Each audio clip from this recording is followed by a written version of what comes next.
मराकश के मरहूम शाह हसन सानी ने 12 जुलाई 1986 में मस्जिद की बुनियाद रखी। इस मस्जिद का इफ्तिताह 30 अगस्त 1993 में हुआ और यह मस्जिद बादशाह हसन सानी के नाम से ही मौसूम है। साहिल समंदर पर बनाई गई इस्लामी तर्ज तामीर की यह खूबसूरत मस्जिद 20वीं सदी की चंद अहम तामीरात में से एक है।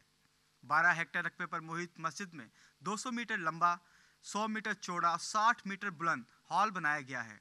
समंदर में मस्जिद की तामीर के लिए 26,000 मुकाब मीटर कंक्रीट और 59,000 मुकाब मीटर चट्टानें इस्तेमाल की गई हैं।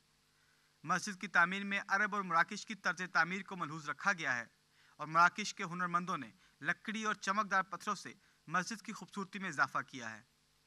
मस्जिद हसन सानी का मीनार जो 210 मीटर बुलंद है और दुनिया के इस बुलंद तरीन मीनार पर लेज़र शुआ नस्ब की गई है, जो कि मक्का मुकरमा के रुख की निशानदेही करती है और 30 किलोमीटर तक देखी जा सकती है।